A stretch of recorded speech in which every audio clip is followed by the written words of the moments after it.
The Claret and Blue, an Aston Villa podcast brought to you by Birmingham Live. Hello everybody, welcome back to the Claret and Blue podcast. I'm Dan Rolinson, as always, joined by Matt Kendrick after the match at Villa Park today. We're here for the next 20 minutes or so 7:30 I'm calling it quits, no matter how deep in conversation we are, because I've got other work to do on a Saturday evening. Matt, back from Villa Park for the second game in a row. A little bit more sombre than last week with a 1-1 draw rather than a victory over Newcastle, but I'm still pretty encouraged, I think. How did you see today?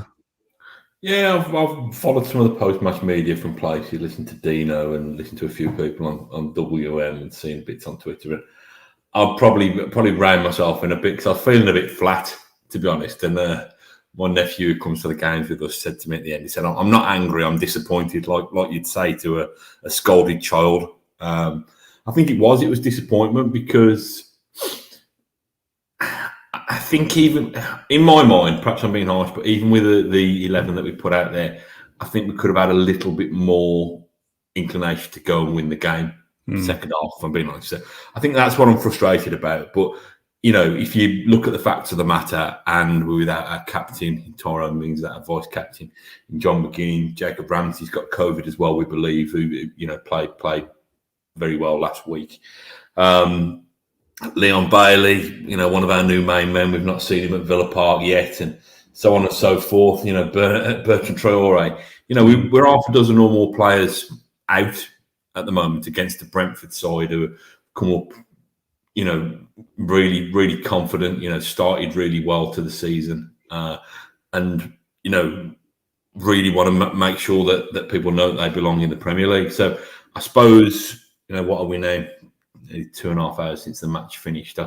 In context, I think there's no need to be too doom and gloom. We just hope that this international break gives us a chance to get those half a dozen players back fit and firing again. Yeah, I absolutely hate international breaks, and 3 games into a new season after being away from going to games for so long, it just feels like a horrible time, but probably a good time for Villa with the injuries and the COVID isolation as well. I've not seen anything. I've literally come back on the train and started this straight away. I saw pre-match or when the team news came out that they said that Ramsey and McGinn, were missing through COVID guidelines. Have they confirmed that they've got COVID, or they're just isolating because of a family member or a friend, or do we know that? Do that anymore, do you? I don't know. Well, Dean Smith was missing from pre-season, wasn't he, because his wife had it? Yeah, but the world's changed, hasn't it, since then? I think the restrictions have been eased up a bit. I'm sure they'll tell us in the comments if I'm speaking nonsense, but I don't know. It's a bigger deal if they've got it, isn't it? Because there's the after effects of what if they've actually got the illness. If they're just going to be back after the international break, we missed them for today, and yeah, that probably was have a bit of an impact on the result potentially as well. We'll come on to Chuck Mulroney because I thought he was decent, and Douglas Luiz looked good as well. Yeah, if they're just missing through isolation, they come back after international break, and it's not the end of the world. If they've got it and are struggling fitness wise, then yeah, that is long term a bad thing for us. Yeah, by COVID related, like I say, it may have been confirmed that they've got it, but I assume to believe that, assume by that they have got it. So yeah, let's hope if they have got it that it's a mild dose of it, if there is such a thing, and that the little bit of rest that the fixture list affords them in the next couple of weeks means that they're back in time for the next game. I've seen a few comments, and they're coming in live at the moment about the money we spent. And there was one I read on our YouTube comments that was left on our last podcast after today's result, saying, "Oh, we spent 100 million and we're still not good enough to beat Brentford and Watford." And so I understand the frustrations, and it's been a disjointed pre-season. We've got players missing, like you said, and yeah, it probably is an average start at best, isn't it? 1-1 draw, 1 loss, 1 against teams on paper. People are saying, if you want to get into Europe, you've got to beat these sides, but it's not as simple as that, is it? Someone tweeted me saying, well, the next 3 are difficult, but don't write off the next 3 because they're difficult games. We beat Arsenal twice. Arsenal's probably not a great example, but we beat them twice last year. We beat Chelsea, beat Spurs. So it's not literally, those next 3 are difficult, let's write them off. Yeah, we'll get too excited about beating bottom of the league Arsenal twice. But, thing is, a couple of years ago when we first got promoted, or even parts of last year, if you were without Mings, McGinn, Traore, Bailey, I know we didn't have those players, but that amount of first team players missing, we'd have definitely lost today. So I'm not saying some kind of massive progress to be able to draw against Brentford rather than lose, but I think the squad depth clearly is stronger now because we're in a better place now than we were last year. Yeah, listen, the thing that's frustrated me, if I'm being honest, and this is something that can't be helped because players get injured, players get ill. The thing that's frustrated me is that when we coped with, when we knew that he who shall not be named was leaving, there was a Can real. we stop calling Jack Grealish that now, by the way? We've got over the initial burn of it. Call him Jack Grealish. Jack Grealish Call him left. Joe Yeah. Grealish. We're not referring to him like he's Voldemort all of a sudden. There was a real flurry of excitement given the fact that we'd signed Buendia already, we'd signed Leon Bailey, that we'd signed Danny Ings, and it looked, I think the Smith Rowe stuff had been and gone then, but it looked like we were in for James Ward-Prowse. And there was a real positivity about it. And my frustration is that if Villa, even without, a couple of players that we didn't sign, that if we'd have been able to get our strongest 11 on the pitch for the first 3 games of the season, I think we would have been a lot, stating the obvious now, but we would have been a lot better off. So my frustration is that I don't want this to become a malaise. I want us to have some real momentum. And that's my biggest concern. But again, what can you do about it if your players are injured? It works both ways, doesn't it? Because we started last season well, and not just the start as well. We were good for up until October, November. We had a great first 10, 12 games, whatever it was, and then ultimately fall away from trying to get into Europe and finishing mid-table with a poor run of results in the second half of the season. It's not simple to just go started well last year and finish poorly, and we do the reverse of that this season. But it's not the be all and end all, is it? We're 3 games in. Judge us where we are after 12, after 15 games. I don't think there's too much to be panicked about as yet. Of course, it's disappointing. I'm not going to sit here and say that 4 points against Watford, Newcastle and Brentford is a good start, because it isn't. But there's potential there with this team because there's so many players missing that we get better this season. We get stronger with time. Rather than starting well and falling away, I fully expect the team to, once they've gelled and all those injuries depart us. We've had a rotten start, really, when it comes to injuries and stuff. This team should get better in theory.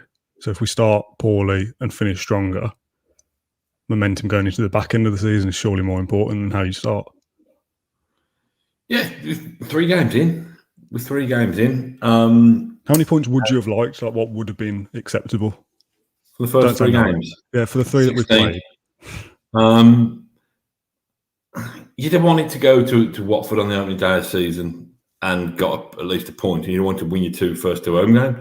So that's 7. And we've got what?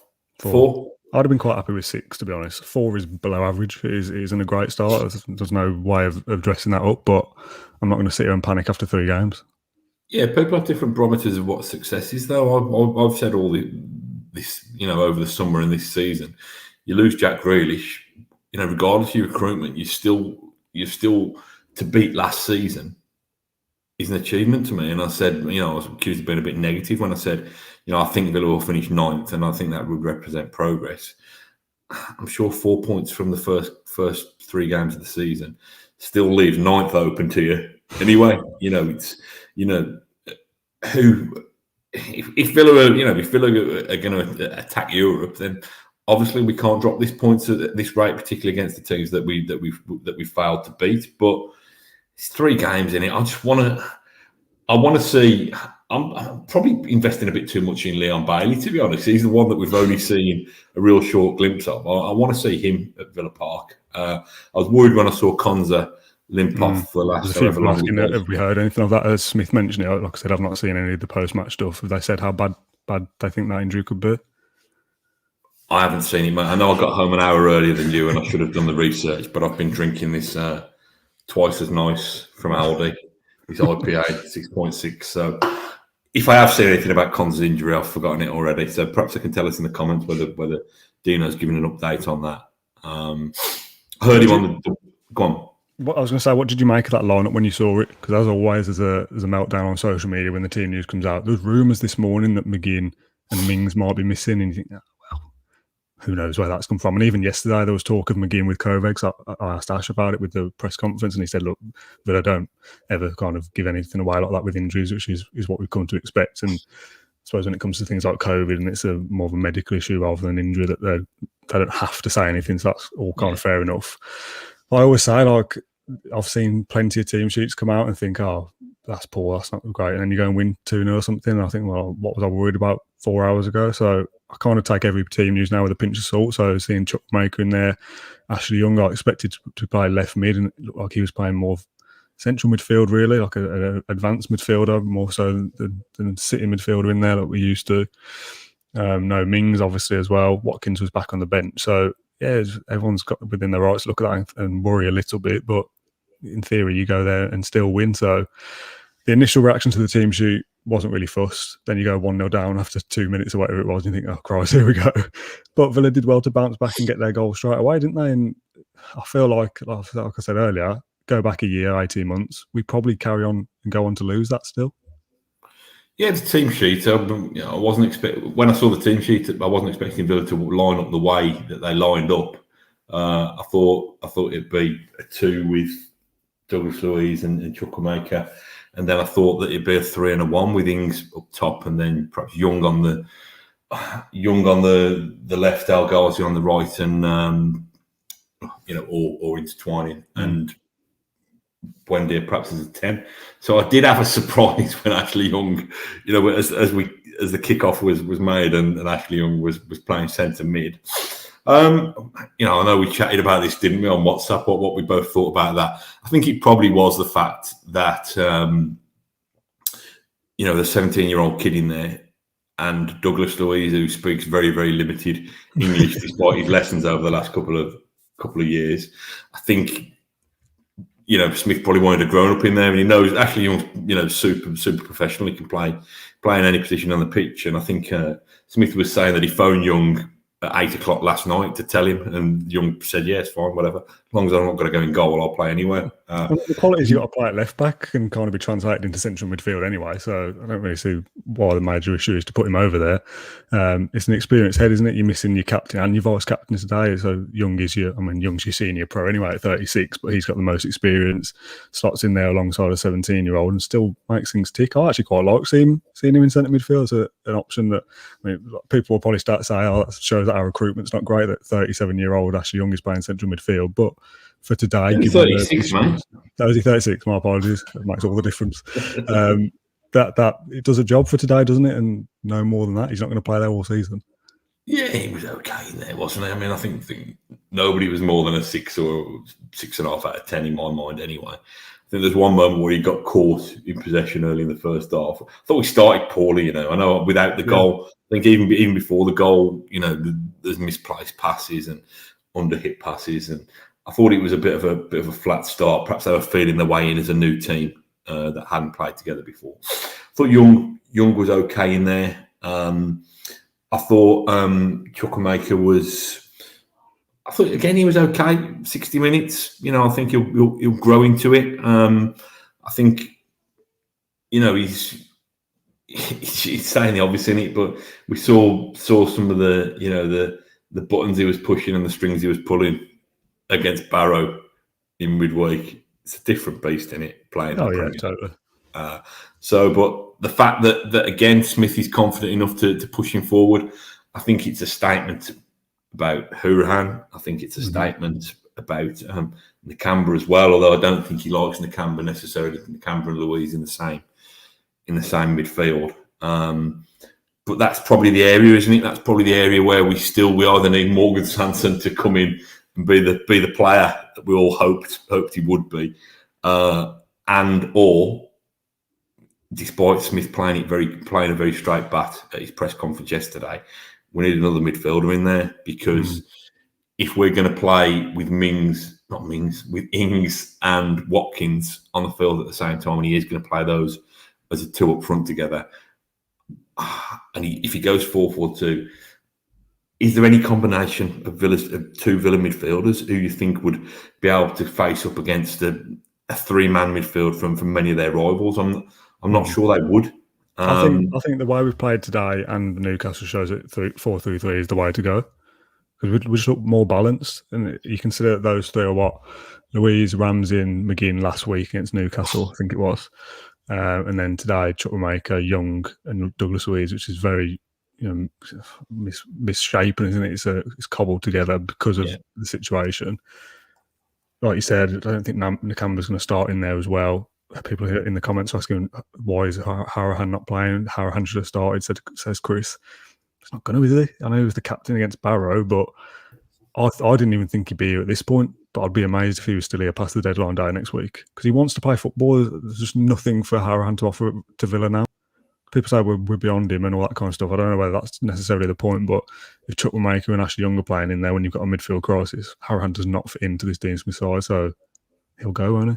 No, and it was interesting reading some of Smith's pre-match comments yesterday when he was asked about transfers. And again, read into it as much or as little as you like, but when he spoke about Courtney Hawes, he was saying, I'm not ruling it out, him going out anywhere, but we need him, and that's been proven today by the fact that the centrals are falling like flies. And El Ghazi, I think he batted that away, saying, he scored 10 goals last season from wide areas, so why would I get rid of him? And yet the third one he was asked about was Connor, and he was like, well, he went out last January. If there's an opportunity for him to go, he'll go again. I like him a lot. He's a great bloke, but he can go effectively. And I think the team selection and how it unfolded today suggests that, doesn't it? It proves that.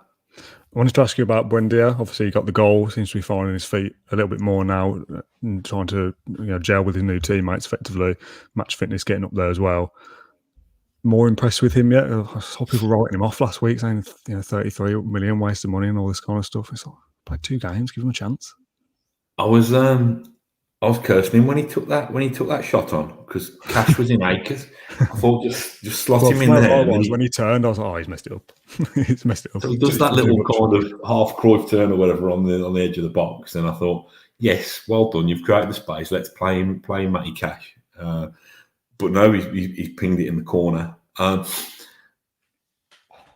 think it's hard, isn't it? He comes as Villa's record transfer, and we all know that he's the one who's been given, the job of replacing Jack Grealish effectively, albeit with people alongside him. Christian Perslow said it was a three-man job to replace Jack Grealish. But I think there's been glimmers. I think he's been okay. I think again, 6 out of 10 today probably elevated a little bit more than that with his goal. I was looking at on Villa's Twitter Man of the Match award, and I can't really award Man of the Match today. I thought, El Ghazi probably first half was, half decent down the left. But yeah, I think there's a lot more to come from Buendia. But I think the signs. Side, I think. Well, yeah, but I think the signs that we've seen have been encouraging enough. Probably wanting to. There's a moment where a couple of moments where he lost possession because he was taking an extra flick or a twist or something in the middle of the park where it wasn't necessary. Which I think that's going to have to be ironed out of him quite quickly. I'm not saying get rid of his flair and stuff like that, but I think we want him to use his quick feet where he's going to make a difference. If him doing that's going to slow down, attacking moves, then there's no reason to do that. But I think I'd give him. I didn't see the Watford game, but I understand he was poor. I think probably for the last couple of games, you'd give him a couple of 6s, like I say, maybe a 7 because he's conjured that bit of magic for the goal. I know you're not a medical man, and I think someone said that Smith said that Mings' injury was a cracked rib. Is that a long-term injury? How long does a cracked rib keep you out for? Do you know? Mate, if you spare ribs you want to talk about, I can do that. But I don't listen. He's a big, strong lad, isn't he? So you just stick him in a girdle or something, won't you? Or stick him in something that a bit of protective. Put him in a Kevlar vest or something, and he'll be fine. Listen, the interesting thing, he still got called up for England, so we'll know how severe that is. Out of that, surely. Well, we'll know how severe it is, won't we? If he still goes to England. Yeah, true. But I think this is where Villa need to be like other big clubs and say, our player's injured. He's not, he's not joining up with you. If he's not fit enough to play for us, tough. I saw a lot about Buendia and Martinez because Argentina's not on the quarantine rules or whatever it is. So if they go, they have to come back and miss league games with Villa, and they've said to them, "Look, we don't want you to go," but it's ultimately still the player's decision. So that's a similar thing, isn't it? I would quite like Villa to just go, "No, you're not going. You're more important to us." But playing for the country and all that kind of thing, it's suppose you can't deny them that if they want to go. Yeah, it's a pain. I'm sure Jed Steer's saying, "Go on, go." Did you want to give somebody a shout out? Yeah, but before that, just one more last football point. 'Cause I know we said 7:30 cut-off point. Transfer deadline day next Tuesday, I think it is. Do you think we'll sign another midfielder? Because you've got Ash Young's played central mid now, and two youngsters, Chuckmaker and Ramsey, playing their starting games in the Premier League. Nakamba doesn't really fit in. McGinn's now potentially out with COVID and how that affects his fitness. Douglas Luiz has pretty much played non-stop football since June 2020 with Project Restart last season, the Olympics, now back in for us here. I think Villa will know that they're probably quite light in midfield in terms of quality. It's just whether a deal becomes available is probably the sticking point. If a player becomes available who's too good to turn down, I think they'll sign somebody. If there isn't the right deal there, I don't see them signing somebody just for the sake of it, because it's another body, isn't it? You've still got Sanson to come back, and he's the enigma still at this point. So if you had to kind of have a gut decision now, do you see a midfielder coming in or not? What's the rumours about Axel Witsel? I don't know. He's 30 odd, isn't he? I've seen him play centre back a little bit, but I think he's a good player. Yeah, I don't know what. Again, I'm showing ignorance, but I don't know whether there was talk of whether it'd be a loan deal or whether they'd just get him on a short term, proper signing. But it's deadline day. We want one, don't we, for the excitement of having another signing. I think there will be one. I think Villa will try and add to that midfield department. Because, like I say, if they are going to find a way that accommodates Ings and Watkins in that starting lineup, they're going to need to make sure they've got a better security blanket behind them. As you say that, I still can't imagine how we play all those together. Because if Ings and Watkins play, surely Buendia and Barkley. I'm reading comments saying Barkley. Definitely, he's not playing for us. Buendia, those four surely can't all play because Villa want to play a midfield three. I don't know how Villa fit all these signings in, to be honest. That's probably a debate for another day. I don't know. Just keep moving Ashley Young around the team, don't you? That's the way you do it. You just keep. I'm not sure. Like I said, perhaps it's wishful thinking. I do think they'll do another piece of business, but potentially on loan. That's not inside information. That's just, as you know from this podcast, that's just my own feeling. But again, maybe that's just because something that I want to happen. Yeah. Well, we'll call it a day there. We'll be doing another post-match podcast on Monday. I know you want. I'm going to do my little shout out. Just getting. No. Do you know what we've not found? We failed to mention. What? The referee. Oh, poor refereeing again. So far in the Premier League, in the games I've watched from Villa and the other sides, I've thought the refereeing has been improved this year. There's all this talk about kind of letting things more go and letting the game flow. And from the first two game weeks, I thought, yeah, this seems to work better. Like the referees seem more switched on this year, and you'll get things go against you where you think that was probably a foul, but then you get something something back, and fair enough. He's letting things go for both sides. Today, pretty much anything Brentford wanted, they got. We got absolutely nothing. He was weak, didn't control the game, and kept breaking it up. So that was unlike the first couple of games we've seen. I know the Watford one was a write-off for us, but seeing games across the league that flow nice, and today was not that at all. Letting them time waste, just poor control from the ref. I don't know who it was, but Peter Banks. Mate, Peter Banks. I'm sure I heard my son calling him a banker at some stage. Yeah, it was just dreadful. I don't think it was, like you say, it was just so stop-start. There was just no second half. There was just no momentum. Yeah, I think that's what the Villa side need as well. Like, they're not going to be there just yet, but you want to be playing free-flowing, counter-attacking football, don't you? And you're not allowed to do that if referees keep butting in every 5 seconds, trying to grab some attention. Not a fan at all. No, it was a real pain in the backside. But anyway, yeah, we want to wrap this up, don't we? Yes. So yeah, we'll do a more in-depth post-match podcast on Monday morning. I don't know whether it'll be Ash or James or whoever's doing it. It won't be you and me. I'll know that because we're not going to talk about the same game twice. But yeah, I just wanted to give a quick shout out. We did this at the start of the last podcast, so I don't know whether the people who I'm going to mention are going to watch this far. So this is a test of them more so than anything else. But went on the train today and got there before my dad. And the guy on the end of our row, I had to get past him to get to my seat. Been there years. Never really spoken to him much apart from the odd thing. And he was like, I was watching a podcast last weekend. And I was like, I'm sure I recognise that face. And I was like, oh, yeah, it's you. You sit on my row. I got chatting to him about that. then the guy behind me, I mentioned, like, how you sit around all these people, you don't know the name. Yeah. Comes in, he goes, Martin. And I was like, how mad is that? It's like, I was watching the podcast and he's saying about you don't know the people that sit around your name. He's like, I don't know your dad's name either. I've been here I've been sitting in that same seat for 15 seasons, I think it is. So only today, thanks to the mention on the podcast, I know the guy behind me is called Martin. But having said that, now that there's two people around me that watch the podcast, I've got to be careful. I can't be like, oh, that guy behind me today was talking absolute nonsense, because Martin will be tuning in now going, that might have been me. So disguise it. Just say the one on the opposite side. Yeah. No, it's good. It's nice that we're actually playing a part in uniting people and bringing people together. I've got a shout out as well. This is becoming a bit boring, I know, but while I was queuing up for chips, there was a guy called actually the Dunny brothers. Have you written this down? It was Tom and Ben, and I think it was Tom who came over to chat to me. Tom and Ben from Stourbridge, the Dunny brothers. I'll tell you what, this is ridiculous. One of them, I think it was Tom, said he was actually on work experience with me when I was working at the Express and Star in 2000, and Wow. I took him to court when we were covering a particularly violent assault case. Did you remember? He's followed my career since then. I think he's saying he was with me. I hope it wasn't one of the ones in the dock. I'm sure it wasn't Tom, and it's a pleasure to meet you. And just quickly, I never read this one out the other week, but I did tweet it.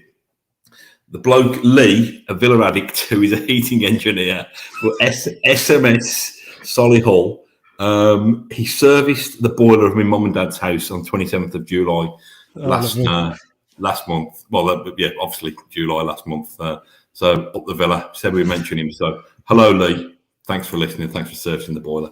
And goodbye, Lee, Martin, Tom, and the other guys, Ben, I think. Thank you very much for watching the Carberry podcast and everyone for tuning in. As I say, we'll do something a bit more in-depth and serious, I guess, on Monday.